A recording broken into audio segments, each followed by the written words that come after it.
창세기 5장의 족보에 나오는 인물들의 수명이 900세가 넘기에 비정상적으로 보여 이 부분을 읽는 사람들은 거의 예외 없이 쉽게 받아들이지 못합니다.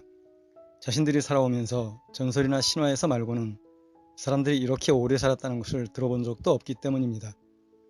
우리가 잘 알듯이 중국 한서에 삼천갑자 동방석에 관한 이야기가 있고, 수메르 왕 목록에 의하면 대홍수전에 살았던 아룰림 왕은 28,000년 동안 통치했고 알랄가르 왕은 36,000년간 다스렸다는 기록이 있습니다. 이러한 기록은 아마 홍수 전과 직후에 살았던 족장들의 수명이 매우 길었던 것에 대한 왜곡된 기억에 의한 것이라고 보여집니다. 성경의 기록은 모든 신화와 전설의 원형입니다. 세상에 있는 모든 신화와 전설은 성경에 있는 사실이 왜곡되어 전해져 내려온 것입니다. 전세기에 걸쳐 전해지는 대홍수 이야기 같은 것이 그 증거입니다. 하나님께서는 모세 당시의 수많은 신화와 전설 가운데서도 어떤 것이 사실을 기록한 것인지 당연히 아셨고, 그러한 기록만 모세가 택하여 창세기를 기록하도록 한 것입니다. 그렇다면 과연 사람은 정말로 900세까지 살 수 있을까 하는 궁금증이 있습니다. 크리스찬 과학자들은 그렇게 살 수 있다고 말합니다. 한 가지만 말씀드리면, 홍수 이전 당시 대기의 산소 농도가 현재보다 2배 이상 높았다고 합니다. 그것을 알 수 있는 방법은 곤충이 들어있는 호박이라는 보석 속의 기포 분석에서 산소의 농도를 측정하는 것이라고 합니다. 호박 속의 산소 농도는 50% 정도로 높게 나온다고 합니다. 현재는 약 17%에서 24% 정도의 농도입니다. 가수들이 무대에서 뛰고 뒤에 가서 고농도 산소캔 흡입한다는 것은 잘 알려진 이야기입니다. 그리고 병자들 치료에 고압 산소 챔버가 사용되는 것도 마찬가지입니다.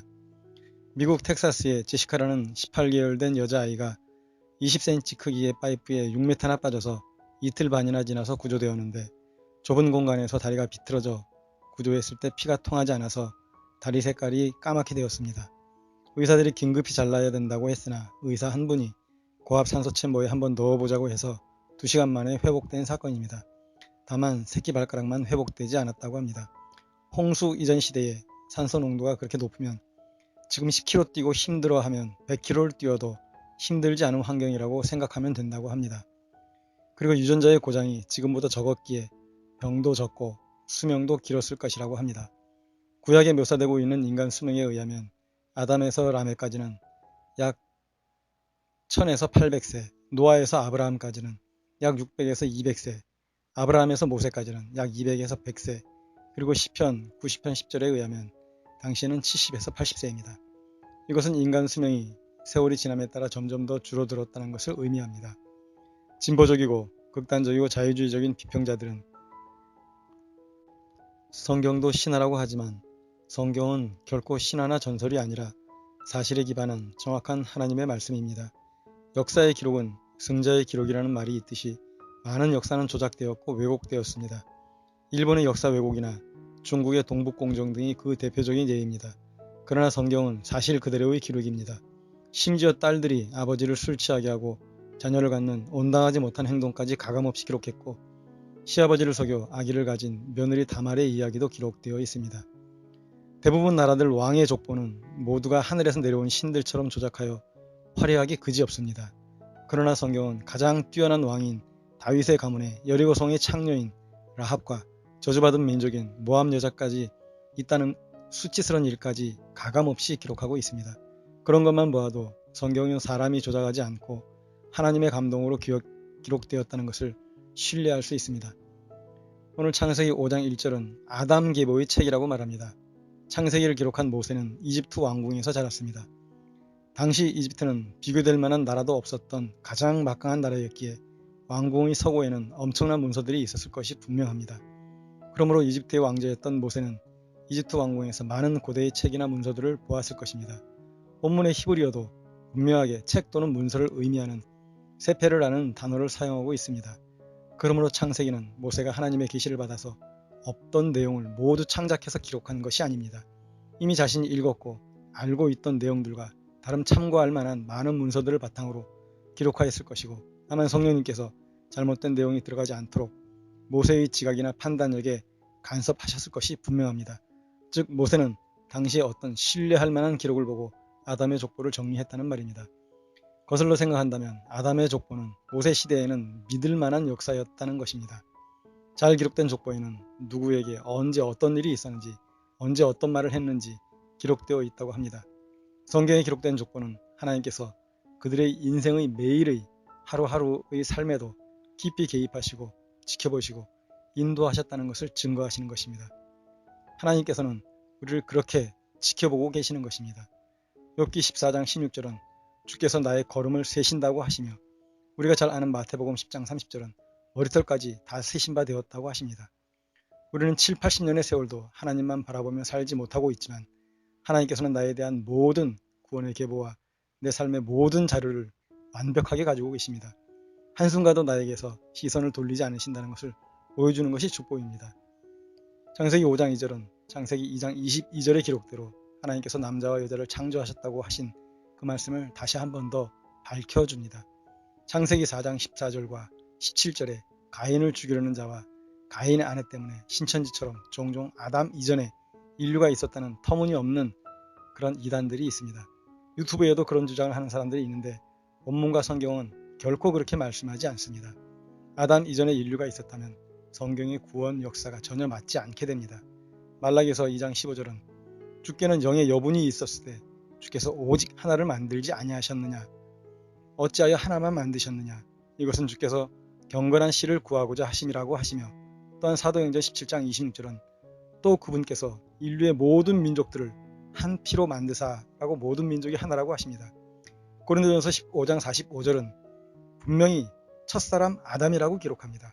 아담 이전에는 사람이 없었다는 것입니다. 이 절은 계속 말씀하십니다. 하나님이 그들에게 복을 주시고, 우리의 삶이 고단하고 피곤하지만 우리는 근본적으로 하나님께 복을 받은 존재들입니다. 하나님께서 사람을 만드시고 복 말고 다른 나쁜 것을 주셨다고 기록된 부분이 전혀 없습니다. 하나님께서는 사람에게 오직 복을 주셨습니다.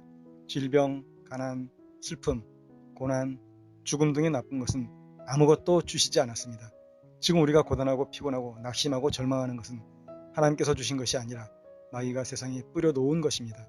이렇게 힘들고 고통스러운 세상에서 하나님을 믿고 섬기고 있다는 것은 엄청난 은혜입니다. 인생이 세상에서 참으로 신뢰하고 의지할 존재가 누가 있습니까? 부부 사이도 원수가 되고, 부모도 자식을 버리고, 자식도 부모를 버리고, 말할 가치도 없지만 국가도 국민을 버리는 세상입니다. 그러나 하나님께서는 결코 우리를 외면하지 않으시고 버리지 않으십니다.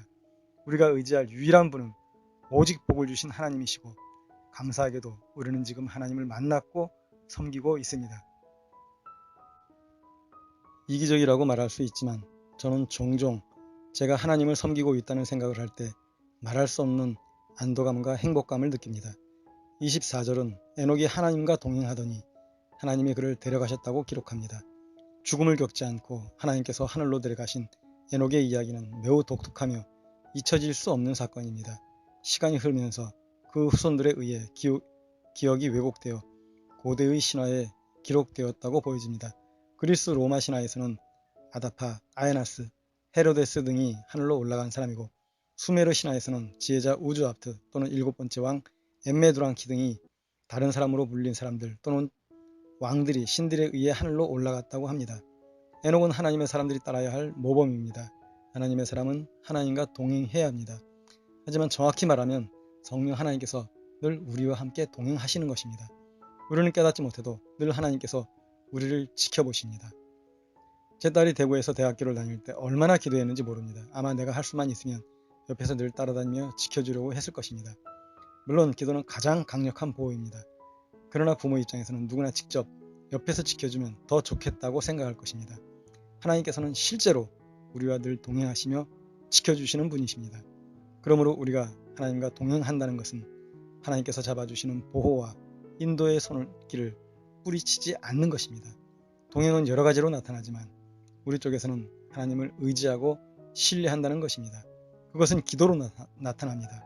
기도하지 않으면서 하나님을 의지하고 신뢰한다고 하는 것은 거짓입니다. 자녀가 문제가 있는데도 부모에게 말하지 않는 경우는 부모에게 말하면 혼날까 봐 그렇습니다. 그래도 문제가 너무 커서 혼자 해결할 수 없으면 혼날 것을 각오하고 도움을 청합니다. 그리고 또 다른 경우는 도움이 될 것 같지 않으면 아무리 급박해도 부모에게 도움을 청하지 않습니다. 그러나 하나님은 우리가 가진 어떤 문제라도 해결해 주실 수 있는 유일한 분이십니다. 하나님이 아니고 누구에게 우리의 문제를 아릴 수 있고 누가 우리의 문제를 해결해 줄 수 있습니까? 그런데도 기도하지 않는다는 것은 하나님을 신뢰할 수 없다는 것입니다. 하나님은 내 문제를 해결할 능력이 없다고 불신하는 것입니다. 기도한다고 문제가 해결되나? 기도해도 안 되던데 뭐. 교회 안에 이런 분들 생각보다 엄청나게 많습니다. 정말 세상에서 제일 불쌍한 사람들입니다.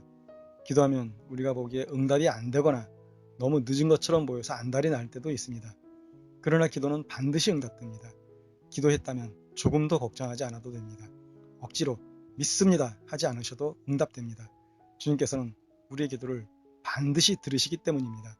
다만 내가 원하는 대로 응답되지 않을 때도 있습니다. 우리는 우리가 원하는 대로 응답되는 것이 가장 좋다고 생각하지만 하나님께서는 우리가 원하는 것보다 더 좋은 때에 더 좋은 방법으로 응답하십니다.